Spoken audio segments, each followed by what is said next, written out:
winners and then we say let's go. So come on, it's time to watch the show. We're talking hardball, Ken Griffey's grotesquely swollen jaw. We're talking hardball, over under on the hot dogs. Live on a Tuesday afternoon on the East Coast. It's Tuesday morning, of course, in the Pacific time zone. I'm Adam the Bull. He's Chris Macero, a professional handicapper, and he is in Vegas, baby. Vegas. And you had just told us you're jumping right in the pool as soon as the show is over, right? Yeah, right after the show, we're gonna go Yeah. down. We're at Circuit. We're at Circuit today, and Yeah. I got a nice view of the stadium swim pool. It's gonna hit 108 today, so yeah, a little time in the water, get a little tan. Hopefully, have a few winners for later on today. Now, is there any shade in the pool at all? Is there any way to be in a shady spot in the pool? I mean, you won't get a tan, but There really is. If you get a cabana or whatnot, there is some shade. But actually, in the water, there are very, very few shady spots at all. So if you're in the water, you're getting hit with the sun. And I don't know, we could get into the girls there, but probably that's not appropriate for this show. So that'll be another time. Anyway, a lot to get to today. A full slate of baseball games on this Tuesday, July the 8th. The last time Chris was on the show, we were on together last Thursday. And Chris had a big day, went a perfect 3-0 last Thursday. Do you remember those picks? I mean, Thursday's a long time ago. Yeah, we were riding. We were riding Toronto over the Yankees. I wish I kept riding them. I did have them all 4 games versus the Yankees. Was happy about that. Yeah. We had the over as well. That series, all 4 games went over. I was shocked that the line was as low as it was for some of those series games with the trend of the over with those 2 teams. So. Yeah, I was happy with the Toronto and overplay, and we had that other over when both of us had it, the Arizona game, which went over pretty easily as well. So hopefully we can pull 3-0 again today. I had a little bit of a rough day yesterday. I had a nerfy in that KC Pittsburgh game, 2 outs, bottom of the first, 1 strike, lefty on lefty, and home run Kansas City. Couldn't believe it, but hopefully we get him back today. Yeah, there's been so many low-scoring games. So a lot of nerfies have probably paid out, but not in that case, especially with 2 terrible offensive teams in Kansas City and Pittsburgh. But unfortunately, that wasn't meant to be. Let's get to the first game of the day.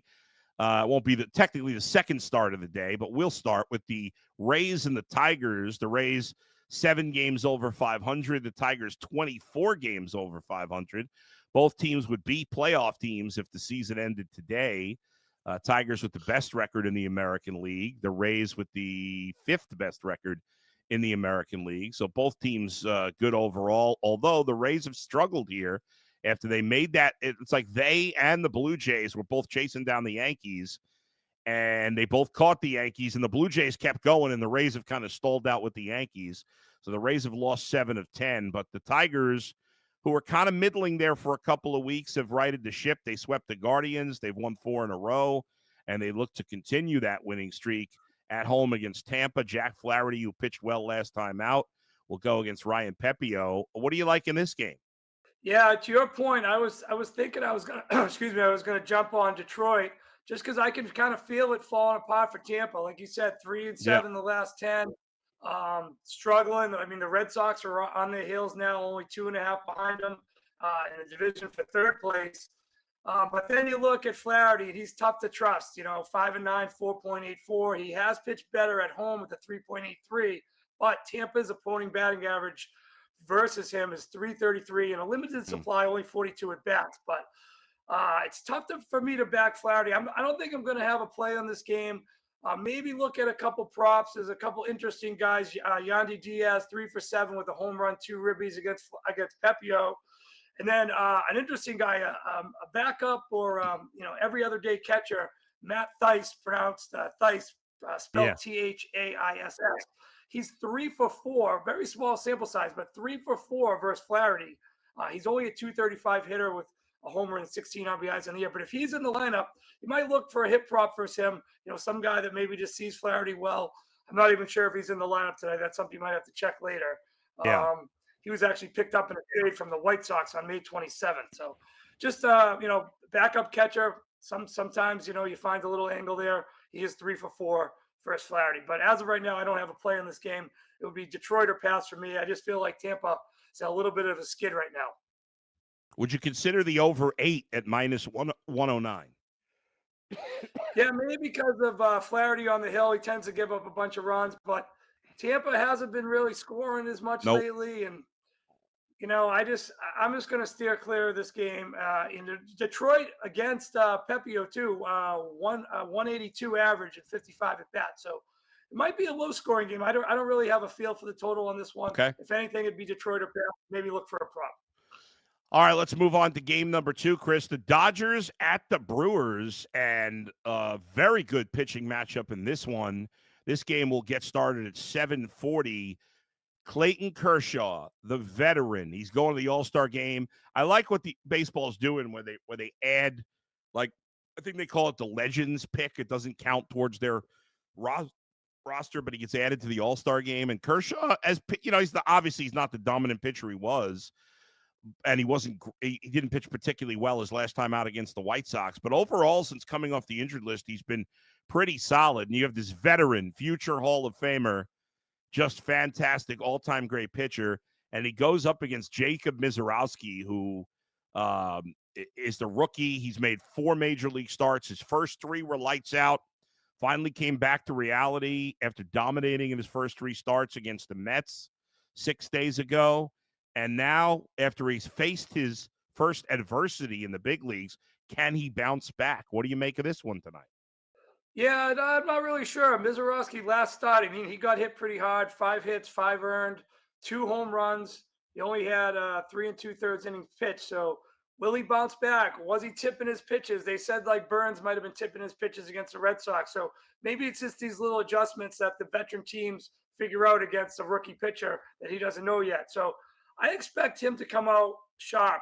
Burns came out sharp after getting roughed up his first time out there against the Sox, and I feel like Mizorowski's going to bounce back after him getting roughed up. In his one of his first times getting roughed up in the majors. At home, he's 2-0 with a 0.0 ERA. That's pretty good. 10 innings pitched. Kershaw's been pretty solid on the road. 2-0 with a 1.50, and the the Nerfy is 6-0 in the last 6 Dodger night games. So maybe a Nerfy tonight. These 2 guys pitching really well, really great numbers on the road for Kershaw, really great numbers at home for Mizorowski. I could see this being a low scoring game. What the total is 8.5. I was shocked last night. The Dodgers are in a little bit of a free fall, lost 4 in a row, like you said. I'm not really sure what I'm going to do with this game. Maybe a no-run first inning bet, just because both pitchers have been solid, and I think Mizorowski is going to bounce back from that rough outing. I agree. I think this is mostly a stay away. I don't want to bet either team to win. I don't want to bet the run line, so I'm staying away from there. All right, game number 3. Let's talk about the Blue Jays. We've referenced them already. They're at the woeful White Sox. The Blue Jays.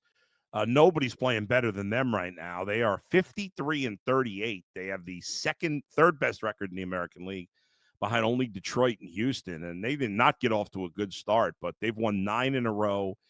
They were at 1.8 games out of first. Now they have a 3.5 game lead on the Yankees. They're playing absolutely great baseball, and they're scoring a ton of runs. 8.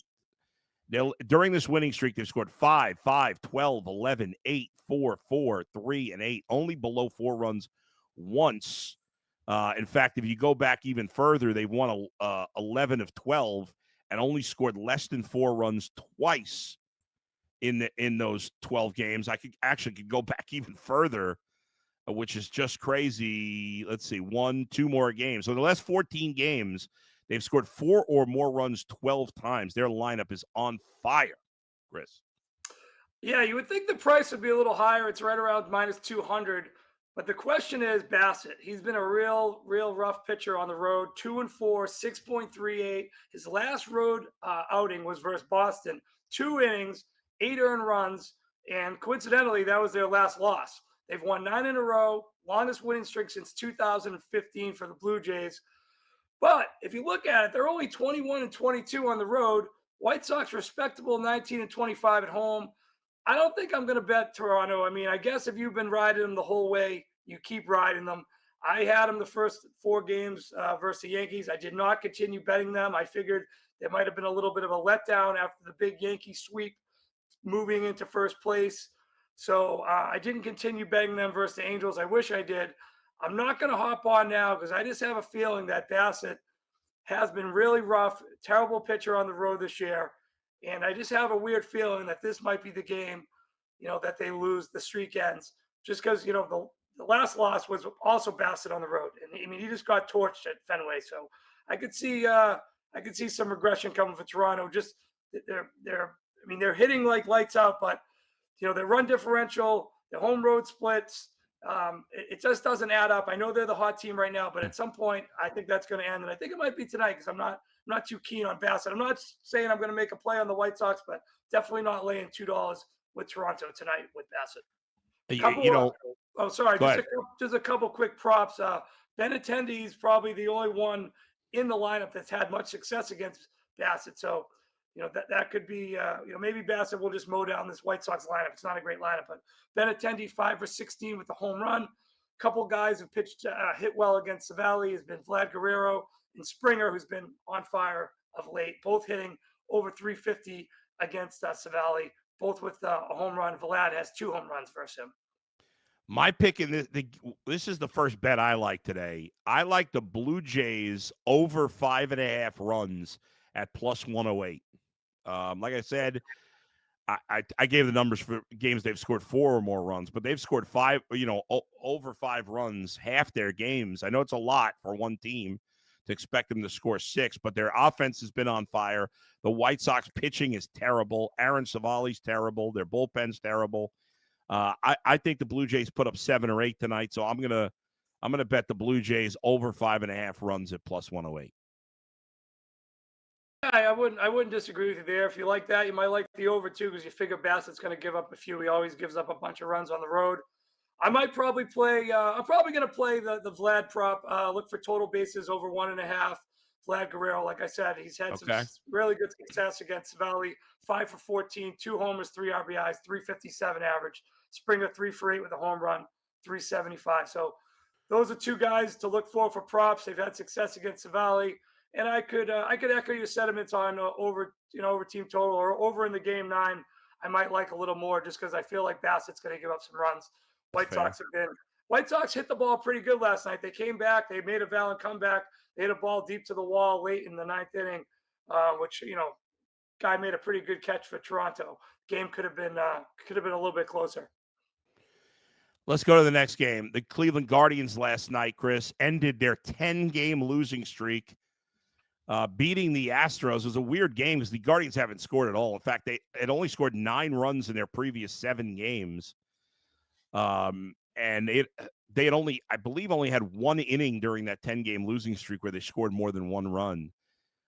But last night they score 4 in the top of the 5th. The Astros come right back with 4 in the bottom of the 5th. The Guardians come right back with 2 in the top of the 6th to take a 6-4 lead, and they end up winning at 7-5. Is there anything in this game you like? Obviously, the Astros have Hunter Brown, who's been one of the 5 best pitchers in baseball, really since August. I would say roughly August of last year. He's been one of the best pitchers in baseball, not named Tarek Skubal. So, I'm thinking about, and I'd like your take on this. I'm thinking about the Astros minus a run and a half at plus 106 because the Guardians just can't handle these top pitchers. They get dominated by these guys. I would be shocked if the Guardians get more than a run or 2 at the most against Hunter Brown. In fact, Hunter Brown, I think, has only given up more than 2 runs, like 1 or 2 starts all year. I know the Guardians finally got the bats going yesterday, but I don't expect that to continue. I think the Astros will definitely win by 2 or more. So I like the Astros getting slight plus money, laying a run and a half. Usually when a team goes on a huge losing streak and then they snap the losing streak, I usually like to come right back with them the next game. Same Right. with a team who's on a big winning streak. They lose. I like to go against them the next game. So it's just the way it usually works. But then you look and you see Hunter Brown, and you just have to stop short because Yeah. this guy 4-1, 1.01 ERA, 59 Ks and 44 innings pitched at home. Yeah. So maybe you look at a K prop. I know Cleveland doesn't strike out that much. They're 18th in the league in strikeouts, so bottom half of the strikeouts for a team. So maybe not the greatest team to go for a strikeout prop. He's projected on Ballpark Pal at 6.72 strikeouts today. So if you're into the strikeout props, that's something you might want to look around at. We talked about this Joey Cantillo last week. 1-0, 3.41 ERA. He's a relief pitcher. They've, changed him into a starter. On the road in 16 innings, he's 1-0 with a 1.08 ERA. So pretty solid stats. I'm definitely going to play the Nerfy tonight in this game. Cleveland's last 6 road games are 6-0 to the Nerfy. You got Hunter Brown. Like you said, the Indians lineup, they're not scoring money runs. I know they broke out last night, like you mentioned, but I don't anticipate it against him tonight. And I think this Cantillo can pitch pretty solid for a few innings. I could see this game being, maybe a really low scoring first 5 type of game, but I'm going to take a shot with the Nerfy tonight in this game. That's going to be my first official play today. I like that. I like that pick a lot too. I'm with you on that one. All right, folks, let me tell you something. Make sure you sign up for the newsletter. This, of course, is Betting Weekly Hardball, part of the Betting Weekly Studios under the Bet Rivers umbrella. Check out bettingweeklystudios.com for weekly betting tips, our newsletter, soccer previews, tennis brackets, and breakdowns, all the Betting Weekly shows every weekday. Betting Weekly Fast Break coming your way at 3 o'clock Eastern today. So check it out. The Diamondbacks at the Padres last night. Manny Machado getting his 2000th hit. I saw a discussion. I listen to a lot of MLB radio, and on their midday show they was talking about, will Manny Machado get to 3,000 hits and 500 homers, which they thought he would. On MLB Live later, Brian Kenny thought he might fall just short of at least the hits, but it's funny because Manny Machado I feel like he doesn't get discussed amongst the all-time great players, and yet he has a pretty reasonable chance of getting 3,000 hits and 500 home runs. There's not a lot of players that have done that in the history of baseball. Yeah, I think it's mostly because of his kind of a laissez-faire approach to the game. Sometimes he's not Charlie Hustle, let's say, and he has that reputation earlier in his career of being a dirty player with a slide with Pedroia. I don't really think it was I don't think it's that big of a deal. Yeah. Just, Boston people complain about it as like the worst thing ever. I thought it was just a hard play, but he has that reputation, and that probably knocks him down a few rungs on the ladder when it comes to talking about all-time greats. I mean, he's one of the best fielders, but just the way he does it, he kind of looks like he's lazy, but he probably isn't. It's just kind of the way his persona is. So I like him as a player. I'm in San Diego. I see him play all the time. So he has some good numbers. Tonight he does not have good numbers against Merrill Kelly. He's at 171 in a pretty large sample size. Cronenworth and Bogarts also below the Mendoza line against Kelly. And for those of you younger folks who don't know what the Mendoza line is, it was Jesus Mendoza who always hit about 200 for his career. Mario. Oh, Mario. I'm sorry. I'm sorry. Okay. Yeah. So, under the 200 threshold, 3 guys, Cronenworth, Machado, and Bogarts tonight. On the positive side, though, we have Tatis, 10 for 28, 4 home runs, 6 RBIs against Merrill Kelly, and Arise also 4 for 11 with 2 doubles and a triple. So maybe you look at a total bases prop for Arise, maybe a home run prop for Tatis if that's what you're into. Pavetta has been pretty strong for the Padres. I expect the Padres to win tonight. Pavetta has been awesome at home, 6-0, 2.25 ERA.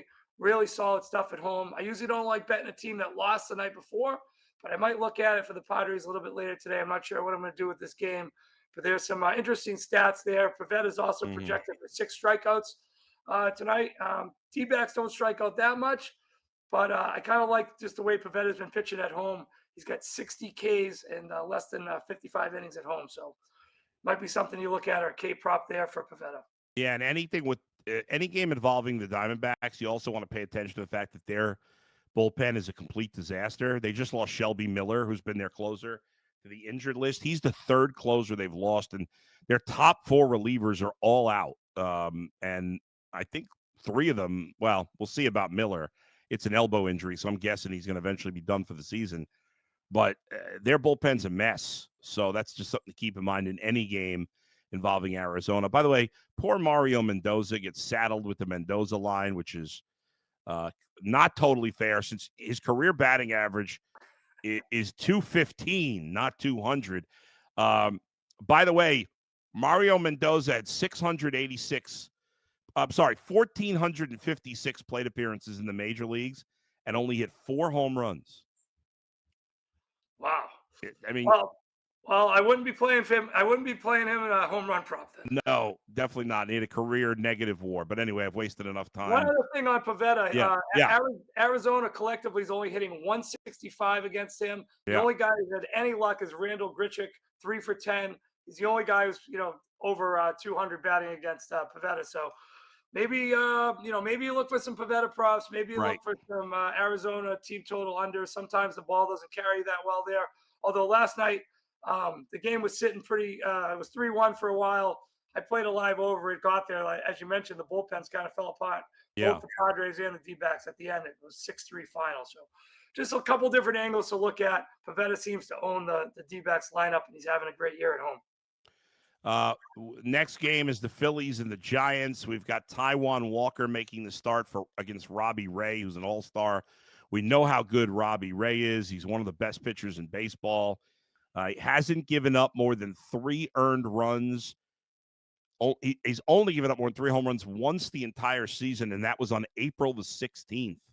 He's been fantastic. At his last start, he pitched a complete game, gave up 2 runs to Arizona, so he's been great. On the other hand, Taijuan Walker has really been pitching out of the pen for the most part this year. And you look at it, he hasn't pitched more than 2 2/3 since May the 30th. He was in the rotation for a little while. And so his last 9 appearances, 2 2/3 or less, and his last start, or his last time he's gone more than that, was May 30th. So this is kind of going to be a bullpen game, I think, for the Phillies. Yeah, I mean, Taijuan Walker's been in and out of the rotation. He does have 8 starts this year and 3 on the road. And the 3 starts on the road were fairly decent. He actually has a pretty good road ERA of 2.18. So, another game, I'm going to look for the Nerfy. I had a Nerfy in this game last night. I love what Ray's been doing. I think Walker will be good. It's sometimes, those games in San Fran at night, they don't really produce a lot of runs. Nope. They're usually slow starting. There's like a light wind. I checked that's maybe blowing out a little bit in the park, but I'm going to stick with the Nerfy. 7 of the last 8 Phillies games have gone to the Nerfy. So that's a pretty good record, 7-1. And I'm just going to continue on. Phillies don't seem to be hitting that much lately. Giants don't hit much, period. And you got 2 solid pitchers. San Fran's on a little bit of a roll here. They've won 3 in a row, even though Devers isn't hitting much at all. They're only 6 back of the Dodgers all of a sudden. Couple guys to look for props-wise. If you're playing some props, Hopper, 6 for 12, 2 home runs versus Ray. And Castellanos, 3 for 7 with a home run as well. Walker, he's mostly a reliever, but the Giants lineup collectively is hitting 298. There's a few guys in there that have some decent numbers, but very small sample size as, he's a relief pitcher, not a starter that's giving you, big innings. So I'm going to play the Nerfy. That's going to be my second official play. I just like the way both of these pitchers have pitched in their collective settings. Road for Walker. Ray's been great at home, 4-1 with a 2.57. And there's not much runs getting scored at San Fran at night. So Nerfy for me, second official play. Let's talk about the Rockies and the Red Sox. This game in Boston. I remember when we were on last Thursday, I said if the Rockies swept the White Sox, they had a chance to cut the gap to avoid being the worst team in baseball. That didn't happen. I think the White Sox took 2 out of 3. The Rockies, if they lose tonight, will be 50 games under 500. They come in today 21-70. I can't even imagine what it's like being in that locker room.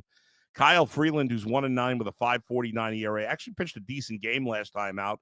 Very rare. He'll go up against Brian Bayo, who's been, solid.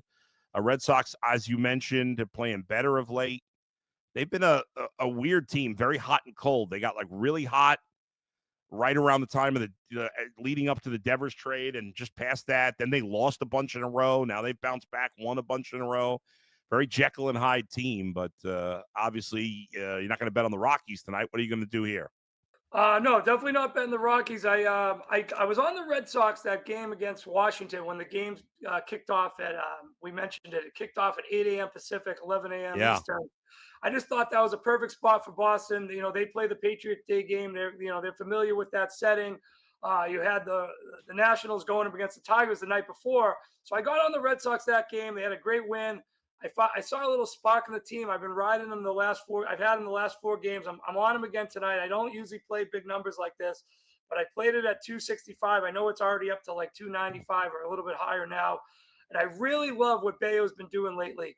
The guy could not get out of the 5th inning the beginning half of the year.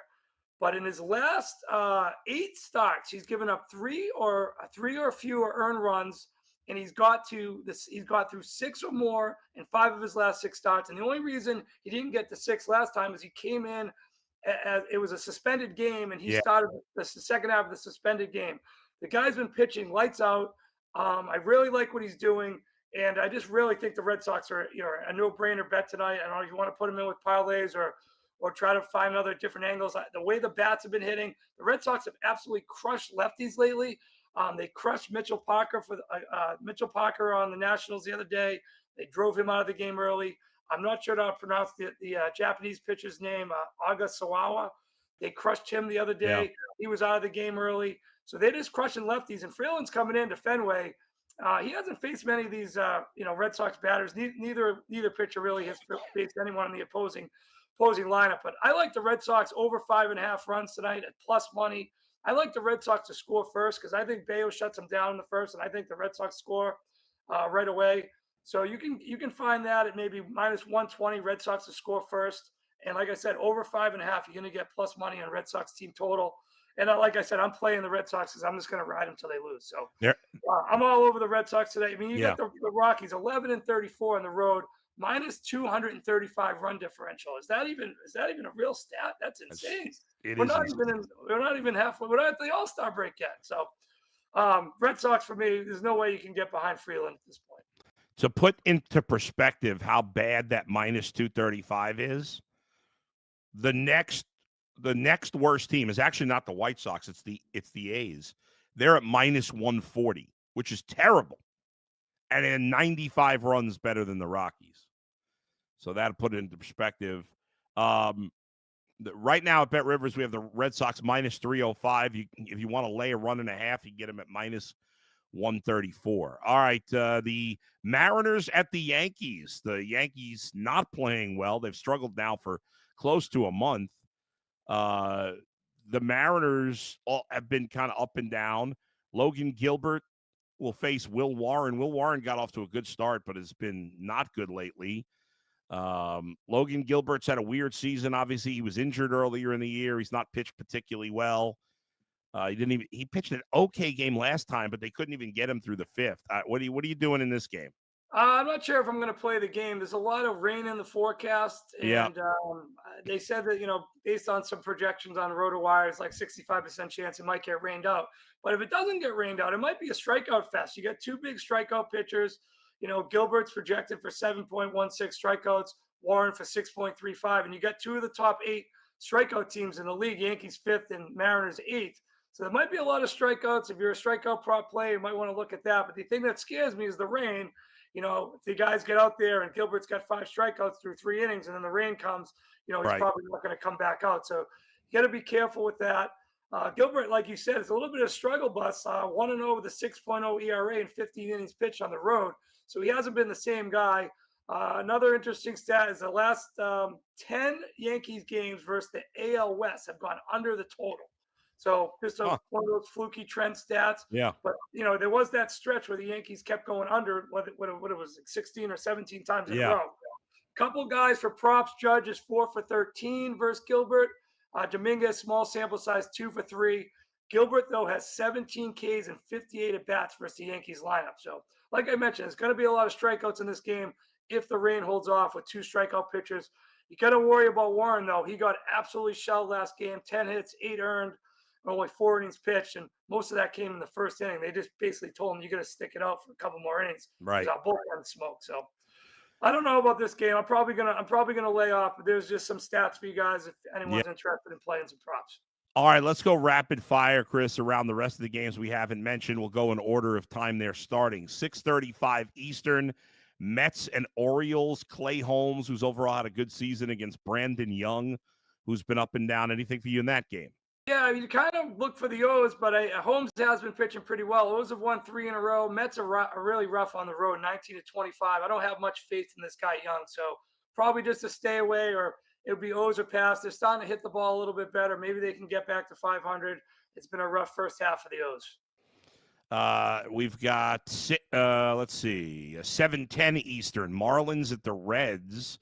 It'll be Yuri Perez for the Marlins, who gave up 1 hit and 1 walk with 7 Ks and no runs against the Twins 5 days ago. And he will be opposed by Nick Martinez, who's been a mixed bag this season as a starter and reliever for Cincinnati. Both teams, well, the Reds are game over 500. Marlins have played very well of late, but still 7 under. What do you like in that? Every time I think I'm definitely going to cash my over Reds 78.5 season win total, they go on a 3 or 4 game losing streak. So here we go again, 3-game losing streak with the Reds. Definitely a stay away game. I can't trust Nick Martinez. He's 6-8, big ERA. As you mentioned, Perez did pitch well last game, but overall this season he's been very shaky, 4.5 ERA. So just a stay away type of game. I'm hoping the Reds get back off the schneid, though. I need them to get 79 wins for this season win total. Great pitching matchup, Pirates-Royals. Mitch Keller got off to a rough start, but his last 6 starts, he's given up 3 runs or less. He's pitched very well, and he's going up against the Royals and Seth Lugo, who's been one of the few bright spots for them this year. Both teams under 500. Obviously, the Pirates are a lot worse. Neither team can hit. Maybe an under in this game, or is it too low? I haven't played it yet, but I'm thinking about playing Kansas City. I feel like Pittsburgh had that little brief spurt of I don't know what you want to call it, mediocrity. Well, yeah, hey, the Pirates won 4 in a row. The Pirates won 6 in a row. They swept the Cardinals, they swept the Mets, and now it's just back to reality. Pittsburgh swept by Seattle, didn't score a run. Then last night they get they lose again to Kansas City, who's been struggling. And then if you look at it, Pittsburgh's lost 4 in a row, but their road record is 12-33. So I'm not going to be back in Keller. I think Lugo gets the job done tonight. I haven't played it yet, but I'm thinking very seriously about playing the Kansas City Royals. I feel like Pittsburgh could go on a ridiculous losing streak right into the break and lose the rest of the games. I just don't see anything confident coming out of Pittsburgh. Obviously, Skeens is amazing, but they can't get the guy a run. I mean, it's just incredible, his stats and his win-loss record compared to his ERA and run support he's gotten. So I'm real close to playing Kansas City. Haven't played it yet, but that's where I'm leaning. 7:40 Eastern for that game. 7:40 Eastern also for the Cubs and Twins in Minnesota. Simeon Woods Richardson's been better of late for Minnesota, but he's not a very good pitcher. Meanwhile, Shota Imanaga has been great since the Cubs got him out of Japan last year. He did miss some time with injury this season, but his 2 starts since he's been back, he's given up 3 runs in 10 and change innings. The Cubs are on the road. They're a favorite. I kind of like the Cubs. What about you tonight? Yeah, the number looks a little fishy. That's why I'm probably going to stay away. It feels like the Cubs should be maybe $1.50, $1.60 favorite. One of their top pitchers going up against Woods, who hasn't done much. The only thing is the Twins have a decent home record, 24-18, but I think that's a product of that big winning streak that they had in the middle of May. So I'm not a Twins fan. I don't like the manager. I don't like the lineup. I'm just not a big fan of anything the Twins have going on. It would be Cubs or pass for me, but the line looks a little suspect, so I'm going to stay away. Yeah, that long winning streak they had. Let's see, 3, 6. Half of the streak was at home. So yeah, I mean, they've been playing overall pretty poor ball. They've only won 7 games since June 11th. It's almost a month. They've won 7 games, and they lost yesterday. But they did take 2 out of 3 from Tampa, which was their first series win since the first week of June. So there you go there. All right, 7:40. No, we did that one. 7:45, Nationals at the Cardinals, Jake Irvin and Sonny Gray. Yeah, usually when you get that coaching change, managerial change, ownership Yeah. change, GM change, you get a little boost. I'm not sure if the boost is going to be there or not. I mean, I'm surprised David Martinez lasted that long. Like a couple of weeks ago, he basically threw his whole team under the bus and said wasn't the coach's fault, it's the players' fault. Yeah. I'm surprised he lasted the final 3 weeks that he did. They got some young players that are good that they got in the Soto trade. I mean, Wood's on fire. He's going to be in the home run derby. CJ Abrams is a pretty good player. Mackenzie Gore is a good pitcher. I don't trust Irvin at all, so I'm not going to go for that bounce back theory today. Nats got swept by the Sox. Yep. 19 and 25 at home, going against the St. Louis team that's 26 and 17 at home. So Sonny Gray been a great pitcher since St. Louis picked him up. Also not going to lay the 220 with him. So this is just a stay away game for me. Rangers Angels 9:38 Eastern. Nathan Eovaldi, one of the most underrated pitchers in baseball, is a 1.75 ERA. And quietly, even more underrated, but he's obviously not as good, Jose Soriano has pitched very well for the Angels. He's coming off, he had one really bad start against Washington at the end of June and one really bad start against Boston in the beginning of June. It's funny, in those two starts, he gave up 15 runs in 7 2/3. In his other 5 starts in the last 7, he gave up 0 in 7 innings, 1 in 6 2/3, 0 in 7, 1 in 7, and 0 in 6. So his last 7 starts, 5 he's been elite, and 2 he's been the worst pitcher in baseball. So what do you make of him in this game? I think it'd be Angels or pass for me. I feel like Texas is they're about to just find themselves not making the playoffs. I mean, they're 3 or 4 games out of the wild card now. They still haven't been able to turn around the bats as much as I expected. Yeah. And they're 18 and 28 on the road. One thing you might look for is a K prop on Soriano. Ballpark Pal, the website predicts him to go over his K prop tonight. They're saying it's the most valued K prop on the board. And if he pitches to one of those elite outings, I think you'll get it. Obviously, you have to, hope he doesn't revert back to one of the worst pitcher in baseball outings. Like you said, he has 2 of those in his last 10. So hopefully he's the elite Soriano tonight, and you can back him in a K prop. And because I just think Texas is really struggling. And I mean, this Angels team at home does pretty well. They've been playing well lately. I will say at home. They had that big sweep against the Red Sox.